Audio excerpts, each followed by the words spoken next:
दोस्तों ये कहानी एक सच्ची घटना पर आधारित है और यही बात इसे बहुत ज्यादा खास बनाती है, जिसमें एक दिलदार बेवकूफ आदमी दो देशों के बीच चल रहे युद्ध में अपने दोस्तों को बियर पिलाने जाता है, उनका हौसला अफजाई करने जाता है, इस बात की परवाह किए बिना कि उसे गोली लग सकती है, वो घायल हो सकता है, उसके प्राण पखेरु उड़ सकते हैं। मूवी की शुरुआत होती है न्यूयॉर्क सिटी 1967 से, जहां हम एक बावली बूच नाम के आदमी को देखते हैं जो अपने दोस्तों को बियर पिला रहा है, वो भी उन्हीं के पैसों से, क्योंकि यहाँ उसकी पिछले 3 महीनों से उधारी चल रही है जो उसने अब तक नहीं चुकाई है। खैर रात में उसने ज्यादा पी ली थी तो वो अगले दिन दोपहर तक सोता रहता है, जिसमें उसका पिता उसे उठाने आता है, कहता है ओए निकम्मा खड़ा हो ले, कुछ काम धंधा कर ले, अपनी जवानी क्या ऐसे सो के बर्बाद करेगा। आगे जब सभी टेबल पर बैठे होते हैं तब मोम पूछती है बेटा आज शाम को क्या कर रहा है तू। बापू कहता है क्या करेगा, कुछ नहीं, पूरी शाम पूरी रात पिएगा और अगले दिन दोपहर तक सोएगा, इसकी यही दिनचर्या है। बावली बूच पूछता है आप लोगों को मुझसे दिक्कत क्या है, मैंने मर्चेंट नेवी से 3 महीने की छुट्टी क्या ले ली, तुम लोगों ने तो मेरा जीना हराम कर दिया। बापू कहता है सडेले जब मैं तेरी उम्र का था ना तब मैं 2-2 नौकरियां करता था, मेरे 2 बच्चे थे और तेरी माँ की जिम्मेदारी थी। वो पूछता है तो इसमें भी मेरी ही गलती है क्या, आपने मम्मी को स्कूल टाइम में ही गर्भवती कर दिया। जिस पर तुरंत ही बापू उसकी गुद्दी में एक जोरदार चपेट पेल देता है। मम्मी कहती है ये अफवाह फैलाना बंद कर, मैं प्रेग्नेंट शादी के बाद हुई थी। वो कहता है क्या बकवास बात कर रही हो मम्मी आप, जनवरी में आपकी शादी हुई थी, मैं जून में पैदा हुआ था, कोई तुक बनता है इस बात का बताओ। जो गोलीबाजी करते हुए कहती है अरे लोड़ू वो लीप ईयर था। बावली बूच उन्हें अजीब निगाहों से देखता है कि यार ये सही चूतिया बना रहे हैं लोगों को। इतने में रोती हुई वहां बावली बूच की बहन आती है जो बताती है कि उनका दोस्त जिसका नाम जोनी था वो वियतनाम युद्ध में मारा गया, जिसको वहां गए हुए ज्यादा समय भी नहीं हुआ था। बापू कहता है ये एक दुखद खबर है पर उसके परिवार को उस पर गर्व होगा, वो एक हीरो की मौत मरा है। बहन पूछती है आपको कैसे पता वो हीरो की मौत मरा है, क्या पता भागते भागते उसके पिछवाड़े पे गोली लगी हो, क्योंकि हीरो की डेफिनेशन तुम लोगों ने अपने हिसाब से बदल रखी है। अब तो हम अमेरिकन को साली आदत हो गई है दूसरों के पिछवाड़े में नाक घुसाने की, दूसरों के पंगों में अपना सर फुड़वाने की। सिर्फ हमारे मोहल्ले के ही वियतनाम में 8 जवान मारे जा चुके हैं और कब तक चलेगा ये, और कितनों की बलि देनी पड़ेगी हमें। आगे बावली बूच अपने दोस्तों के साथ जब बार में बियर पी रहा था तब वो टीवी पर युद्ध की खबरें देखता है जिसमें अमेरिकन सोल्जर घायल दिखाए जा रहे थे। बार का ओनर तुरंत ही टीवी बंद कर देता है, कहता है ये सब चीजें आम लोगों को नहीं देखनी चाहिए, युद्ध कोई टीवी शो नहीं होता। जिसके बाद बावली बूच जब जोनी के अंतिम संस्कार पर जाता है तब उसका एक दोस्त उसे बताता है कि टॉमी युद्ध में गायब हो गया है, वो किसी को मिल नहीं रहा।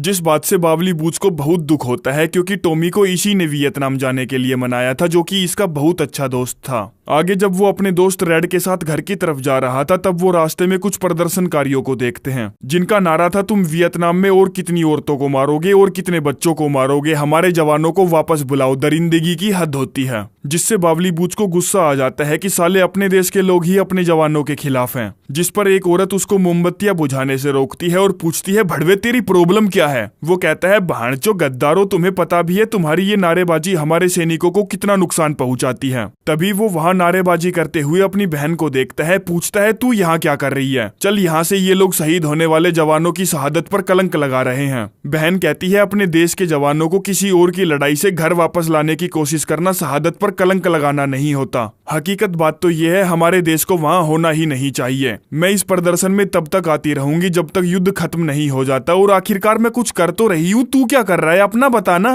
तभी एक बंदा दोस्त रेड के मुंह पर घुसंड मार देता है जिससे वहां लड़ाई का माहौल खड़ा हो जाता है और पुलिस भी आ जाती है। जिस पर मौका पाकर दोनों वहां से खिसक लेते हैं और बार में जाकर बियर पीने लगते हैं। बार का ओनर कहता है अगर मुझमें वियतनाम जाने की हिम्मत होती ना तो मैं वहां जाकर अपने गांव के, अपने मोहल्ले के जवानों को बियर पिलाता, उनका हौसला अफजाई करता, उन प्रदर्शनकारियों की तरह उन्हें डिमोटिवेट नहीं करता। बावली बूच कहता है ताऊ मैं ये कर सकता हूँ, मैं वियतनाम जाने वाले किसी भी जहाज में चढ़कर वहां बियर ले जा सकता हूँ। दोस्त रेड कहता है मुझे पता है भाई तू मजाक कर रहा है, ये फालतू की लंबी लंबी मत फेंक। वो कहता है बे चूतिया मैं कर सकता हूँ, करूंगा और करके दिखाऊंगा। ताऊ कहता है तू बिल्कुल सही कह रहा है, तुझे यही करना चाहिए। तेरी अमेरिकन बियर हमारे जवानों को याद दिलाएगी कि वो किसके लिए लड़ रहे हैं। बगल वाला दोस्त कहता है ऐसा मत कर मेरे भाई, सबको बता दे कि तू मजाक कर रहा है, तेरे बस की नहीं है, हमें पता है। बावली बूच हवाबाजी में खड़ा होके कहता है ताऊ तू हमारे मोहल्ले के बच्चों का नाम लिख, उनकी टुकड़ियों का नाम लिख, उनकी रैंक का नाम लिख, क्योंकि मैं साला उन्हें बियर पिलाने जा रहा हूँ। आगे ये बात आग की तरह फैल जाती है जिसमें एक महिला उसके पास आकर कहती है मेरा बेटा वियतनाम गया हुआ है, अगर तू उससे मिले तो उसको ये दे देना और बोलना कि मम्मी ने उसे याद किया है। अब नशे में बावली बूच ने चाहे कितनी भी लंबी लंबी मार दी हो, पर उसकी अब फटी पड़ी थी। कहता है अगर मुझे वहां तक जाने के लिए जहाज मिल गया तो मैं चला जाऊंगा, पर अगर उस जहाज पर मेरे लिए काम नहीं हुआ तो मैं वहां कैसे जाऊंगा। और अपने दोस्तों से कहता है साला मैंने कभी नहीं कहा कि मैं वियतनाम जा रहा हूँ, मैंने कहा था कि मैं बस कोशिश करूंगा। एक जना कहता है हमें अच्छे से याद है तूने कहा था कि तू जाएगा और वो भी बियर लेकर जाएगा। वो कहता है अब तो साला मुझे जाना ही पड़ेगा, क्योंकि नहीं गया तो उन चूतियों को मैं झूठा लगूंगा, लंबी लंबी फेंकने वाला लगूंगा। दोस्त कहता है अबे यार तू उनकी टेंशन क्यों ले रहा है, उन्हें पता है तू नहीं जा रहा, वो बस तेरे मजे लेंगे और कुछ नहीं। बावली बूच पूछता है यार उन्हें ऐसा क्यों लगता है कि मैं नहीं जाऊंगा। दोस्त कहता है क्योंकि तू काफी बार ऐसी चीजें कहता है जो तू नहीं करता, जैसे कि तूने कहा था तू पुलिस वाला बनेगा, अगर नहीं बनेगा तो मूंगफली बेचेगा। देख आज ना तो तू पुलिस वाला है और ना ही तू मूंगफली बेच रहा है, बता। आगे जब वो अपनी फैमिली के साथ डिनर कर रहा था तब बापू पूछता है भाई हमें कब बताएगा कि तू वियतनाम जा रहा है अपने दोस्तों को बियर पिलाने। जो सुनकर उसका दिमाग खराब हो जाता है कि साला हो गई ऐसी तैसी। तभी मम्मी कहती है ये एक जोड़ी जुराब है, बंटी की गर्लफ्रेंड देकर गई है उस तक पहुंचाने के लिए, तो जाते वक्त इन्हें अपने बैग में रख लेना। बहन पूछती है ये बता चूतिए तूने उस समय कितनी पी रखी थी जो तेरे दिमाग में ये आइडिया आया। जिस पर वो हवाबाजी करते हुए कहता है तुझे क्या लगता है मुझे अपने दोस्तों का हौसला बढ़ाने के लिए नशे में होने की जरूरत है? हाँ। बहन पूछती है ये बता गधेड़े तेरे बियर से उनका हौसला कैसे बढ़ेगा?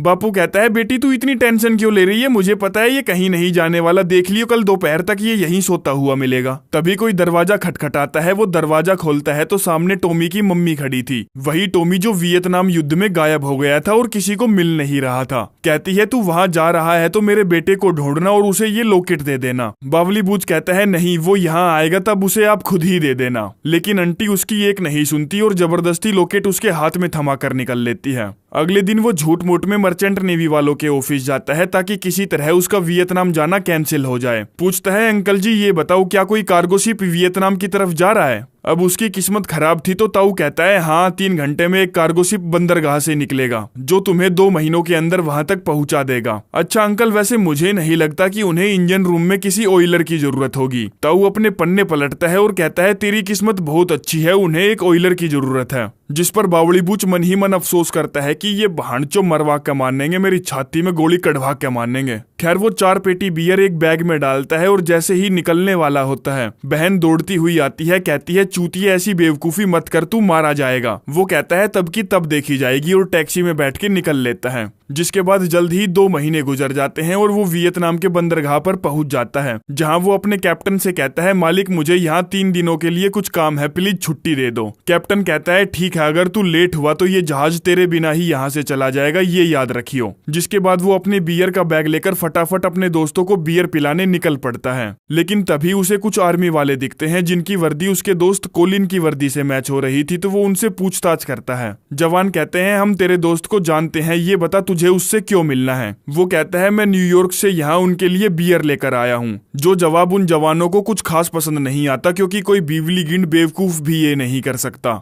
जिस पर वो उन्हें एक एक बियर निकाल कर देता है, कहता है मैं मजाक नहीं कर रहा और बिजली गिंड तो मैं बिल्कुल भी नहीं हूँ। अब उसकी बातों में सच्चाई नजर आ रही थी तो जवान उसे पास वाले कैंप में ले जाते हैं, जहाँ उसे कोलिन मिल जाता है जो उसे देखकर खुश हो जाता है और पूछता है भीषड़ी के तू यहाँ क्या कर रहा है? बावली बूच अपना बैग खोल के बियर निकालता है, कहता है मैं यहाँ 16,000 किलोमीटर दूर तुम लोगों को बियर पिलाने आया हूँ। शाम के वक्त ड्यूटी ऑफ होने के बाद जब सभी अपने कैंप में थे तब कोलिन कहता है यार मुझे विश्वास नहीं हो रहा कि तू मुझे यहाँ बियर पिलाने आया है, गजब यार। वो कहता है मैं सिर्फ तुझे बियर पिलाने नहीं आया हूँ, बंटी को भी पिलाने आया हूँ, टॉमी को भी पिलाने आया हूँ और बाकी के दोस्तों को भी पिलाने आया हूँ। कोलिन कहता है यार इससे ज्यादा वाहियात और चूतिया चीज मैंने आज तक ना तो सुनी और ना ही देखी। वो कहता है उससे ज्यादा वाहियात क्या हो सकता है जब तू अपनी भाभी का दूध पी गया था अपने भतीजे की निप्पल से साले। अब ये बातें चल ही रही थी कि इतने में गुस्से में आग बबूला यूनिट का ऑफिसर आता है, पूछता है बहान के लिंडो यहाँ चल क्या रहा है, बियर कहाँ से आई तुम लोगों के पास और ये गिंडू कौन है, ये क्या कर रहा है यहाँ? बावली बूच कहता है सर मैं अकेला यहाँ घूमने आया हूँ और अपने दोस्तों को बियर पिलाने आया हूँ। जो सुनकर ऑफिसर की हालत पतली हो जाती है, कहता है मैं समझ गया और अपने चुत्तड़ भींचकर वहाँ से खिसक लेता देता है, जिसकी वैसी हरकत से सारे जवान चौंक जाते हैं कि साला अचानक से उसमें क्या आ गया बे। कालिया जवान कहता है उसकी इसलिए फट गई क्योंकि उसे लगा कि बावली बूच CIA वाला है, क्योंकि ऐसी सिचुएशन में इस देश में कोई आम आदमी बिल्कुल भी नहीं आना चाहेगा, वो भी ऐसे कपड़े पहनकर जैसे कि वो यहाँ गोल्फ खेलने आ रहा है। खतरे की तो कोई बात ही नहीं है। जो सुनकर बावली बूच में कॉन्फिडेंस लबालब भर जाता है। वो अपने आप को जेम्स बॉन्ड समझने लगता है और खूब मौज मस्तियां करता है। सुबह के समय जब वो कोलिन के साथ कॉफी पी रहा था तो वो कहता है, देख तुझे आगे नहीं जाना चाहिए, तू इस खतरनाक देश में बिना किसी प्लान के नहीं घूम सकता। मेरी बात मान भाई, तू वापस चला जा। ये छापामार युद्ध है, किसी पर भी किसी भी समय कभी भी हमला हो सकता है। लेकिन बावली बूच उसकी एक नहीं सुनता और अपने दोस्त डूगन को बियर पिलाने निकल पड़ता है, जिसकी बटालियन कुछ ज्यादा ही दूर थी, इसीलिए उसे वहां तक जाने के लिए लिफ्ट चाहिए थी। जो लिफ्ट मांगने वो अमेरिकन एयरबेस पहुंचता है और वहां के सारे फ्लाइट रिकॉर्ड रखने वाले बंदे से पूछता है, क्या तुम्हारा कोई प्लेन LG जेन जा रहा है? वो कहता है, हाँ सर, एक प्लेन जा रहा है जो आपको उस जगह के नजदीक तक ले जाएगा और फिर वहां से आप हेलीकॉप्टर से जा सकते हैं। ये बताइए, क्या आप सेना में हैं? बावली बूच कहता है, नहीं मैं सेना में नहीं हूँ, मैं सिविलियन हूँ।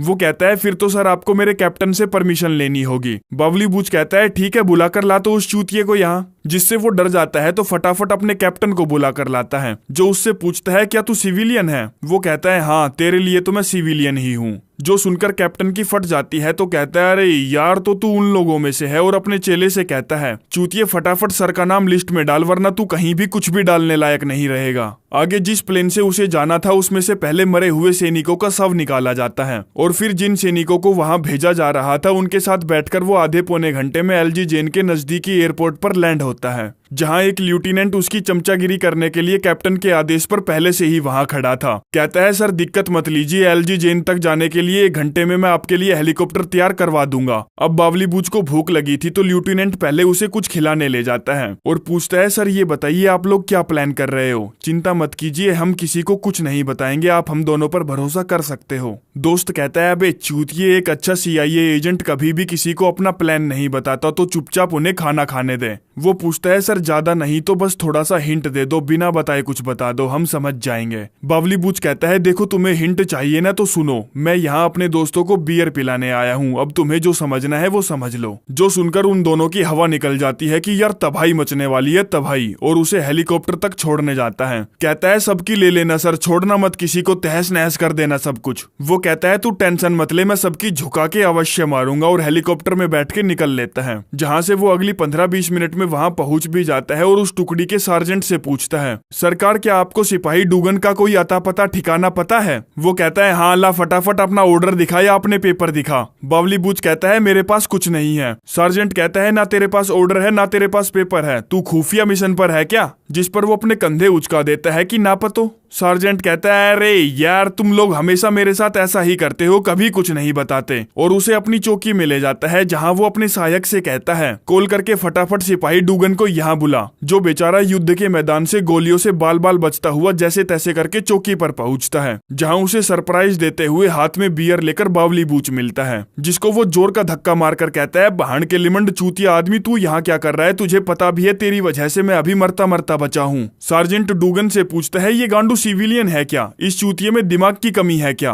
वो कहता है, नहीं मेरे दिमाग में कोई कमी नहीं है, मैं यहाँ 16,000 किलोमीटर दूर अपने दोस्तों को बियर पिलाने आया हूँ, उनमें हौसले की आग फूकने आया हूँ। डूगन कहता है, सर इस बहान के दिनने के लिए दोबारा हेलीकॉप्टर मंगवाइए, नहीं पीनी मुझे इसकी बियर वियर। सार्जेंट गुस्से में कहता है, तेरे और तेरे दोस्त की गिंड में साले हाथ चढ़ा के मुट्ठी बंद कर दूंगा जो तुमने मेरी लेने की कोशिश की तो। भड़वे हेलीकॉप्टर अब कल ही आएगा, इसे अपने साथ युद्ध के मैदान में ले जा ताकि इसकी अकल ठिकाने आ जाए। डूगन कहता है, चल बेटा आजा, तुझे वियतनाम घूमना है ना, मैं करवाता हूँ तेरा भ्रमण। जिस पर सार्जेंट उसे एक हेलमेट देता है और एक गन भी देता है। कहता है, ये तेरे दुश्मनों के लिए नहीं है, ये तेरे लिए है, अगर बेटा तू उनके हाथ जिंदा लग गया ना तो वो तेरी मार मार के सुझा देंगे, इसीलिए पहले ही अपने आप को गोली से उड़ा देना। डूगन कहता है, सार्जेंट आपको इसे बंदूक नहीं देनी चाहिए, ये साला गलती से हमें ही उड़ा देगा। वो कहता है, अबे यार तू ये कैसी बातें कर रहा है, तुझे पता है ना मैं भी बॉर्डर पर तैनात था। सार्जेंट पूछता है, कौन से बॉर्डर पर तैनात था तू? वो कहता है सर हरियाणा दिल्ली बॉर्डर पर। सार्जेंट ला साले बंदूक वापस कर चूतिए गांडू, बॉर्डर पर तैनात था ये।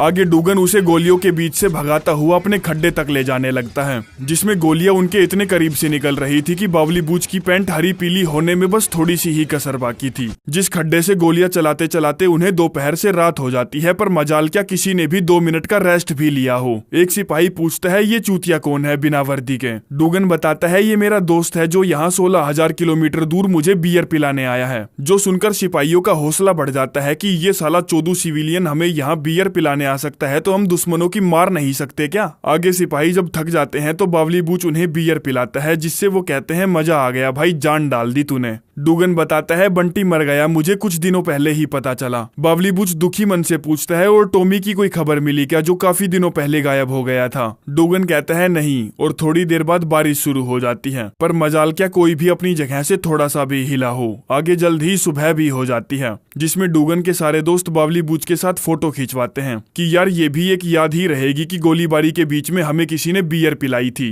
डूगन कहता है देख भाई तूने बहुत अच्छा काम किया, तेरी वजह से मेरे सारे बंदे बहुत खुश हैं, जिनमें से कईयों को मैंने आज कई हफ्तों बाद मुस्कुराते हुए देखा। तू एक काम कर, हेलीकॉप्टर कुछ ही देर में यहाँ आ जाएगा तो उसमें बैठकर सीधा घर चला जा, कहीं और मत रुकियो। बावली बूच अपना बैग खोलता है और बंटी की जुराबें उसे दे देता है। कहता है बंटी तो अब इन्हें पहन नहीं सकता, इसीलिए तू रख ले इन्हें, जिनको डूगन उदास मन से ले लेता है कि हाँ मेरे काम तो ये जरूर आएंगी। आगे बावली बूच वहां से निकलने के लिए हेलीकॉप्टर में बैठ जाता है, जिसके साथ 2 CIA एजेंट भी थे और तीसरा उनका बंधक था, जिससे उड़ान के दौरान वो पूछताछ करते हैं, जिनकी पूछताछ का वो जवाब दे भी देता है, पर फिर भी CIA वाले उसे ऊपर से फेंक देते हैं, क्योंकि जानकारी देने के बाद वो उनके किसी काम का नहीं था। जो सब देखकर बावली बूच घबरा सा जाता है। खैर हेलीकॉप्टर ने जहां से उड़ान भरी थी वहीं उसे वापस उतार दिया जाता है, जहां से अब वो सीधा अपने घर जाना चाहता था, जो कि आसान नहीं था, क्योंकि उन CIA एजेंट को उस पर शक हो गया था जिन्होंने वियतनामी सोल्जर को हेलीकॉप्टर से फेंका था, जिनसे बचने के लिए वो दीवार कूद के जंगल के रास्ते वहां से फरार हो जाता है। CIA वाले उसको ढूंढने भी आते हैं, पर ढूंढ नहीं पाते क्योंकि उसने अपने आप को छुपा लिया था।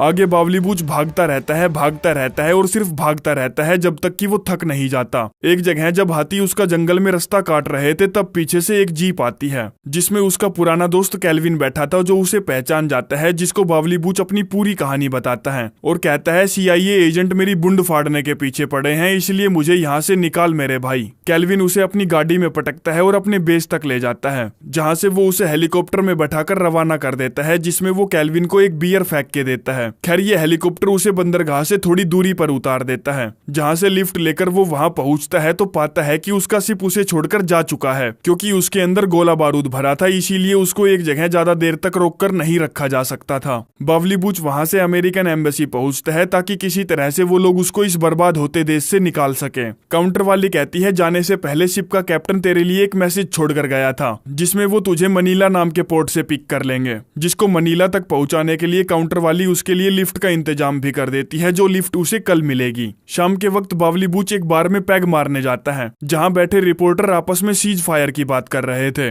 बावली बूच उनसे पूछता है सीज फायर कितने दिनों पहले हुआ था? एक रिपोर्टर बताता है 3 दिन पहले। बावली बूच कहता है फिर तो शायद जंगल में लड़ रहे उन सिपाहियों को कोई बताना भूल गया कि युद्ध विराम लग चुका है, सीज फायर हो चुका है, जिसकी बातों पर किसी को भी विश्वास नहीं होता, तो वो उन्हें डूगन के साथ खिंचवाई फोटो दिखाता है, जिससे ये साफ हो जाता है कि युद्ध विराम सिर्फ एक बकवास के अलावा और कुछ नहीं था, क्योंकि साउथ वियतनामी लोगों ने नॉर्थ वियतनामी लोगों पर हमला कर दिया था, जिसमें वो अमेरिकन एम्बेसी को भी जला देते हैं। बावली बूच एक रिपोर्टर के साथ जैसे तैसे करके वहां से भागकर निकलता है। सुबह के समय एक बड़ा सा धमाका होता है, तो बावली बूच उस रिपोर्टर के साथ धमाके की तरफ निकल पड़ता है, क्योंकि वहां मौजूद बेस पर उसके एक दोस्त बॉबी की पोस्टिंग हुई थी, जिसको वो काफी सारी जगह ढूंढता है, पर वो उसे घायल लोगों के सेक्शन में मिलता है, जो अपनी पट्टी वट्टी करवा के जब वहां से बाहर निकलता है तो बावली बूच कहता है भाई मुझे यहाँ से वापस जाना है। बॉबी कहता है सारी फ्लाइट रद्द हो चुकी है, तू सिर्फ मिलिट्री प्लेन से ही वापस जा सकता है, जो शायद आज शाम को उड़ान भरेगा। बावली बूच फटाफट अपना बैग खोलता है और उसे बियर ऑफर करता है, जिसको वो बिल्कुल भी नहीं लेना चाहता था, क्योंकि सिर्फ उस अकेले का हौसला अफजाई करने से कुछ नहीं होने वाला था। लोग बिना मतलब के ही मारे जा रहे थे और अमेरिकन गवर्नमेंट झूठ पर झूठ बोलती जा रही थी। आगे बॉबी जब उसे प्लेन में बैठाने जाता है तो बताता है टॉमी जो खो गया था वो मिल गया है, पर वो जीवित नहीं है, जिस बात से उसको भय भयंकर वाला दुख होता है, क्योंकि यहाँ आने से पहले टॉमी की मॉम ने उसे अपने बेटे के लिए लॉकेट दिया था, जो अब उसे वापस देना पड़ेगा। साथ ही युद्ध को इतने करीब से देखकर उसका दुनिया को देखने का नजरिया ही बदल गया था। इसीलिए वो वहां से सीधा प्रदर्शनकारियों की जगह पर पहुंचता है और इस बार मोमबत्तियां बुझाने की बजाय जलाता है, क्योंकि अब इसे भी लगता था कि युद्ध पर पूर्ण विराम लगना चाहिए।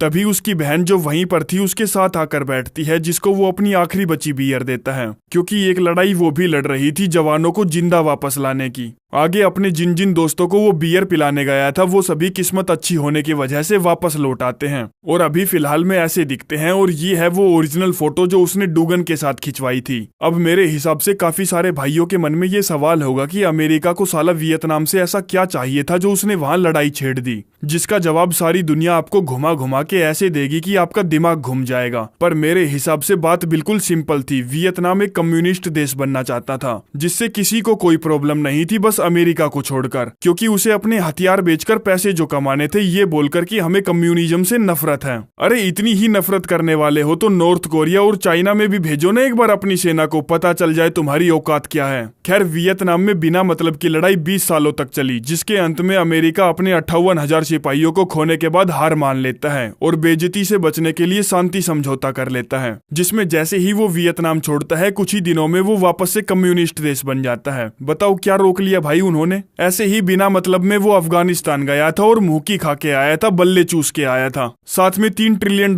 का नुकसान करवा के आया था, वो अलग। टैक्स पेयर का साला सारा पैसा भसुड़ी के खेत में दे दिया।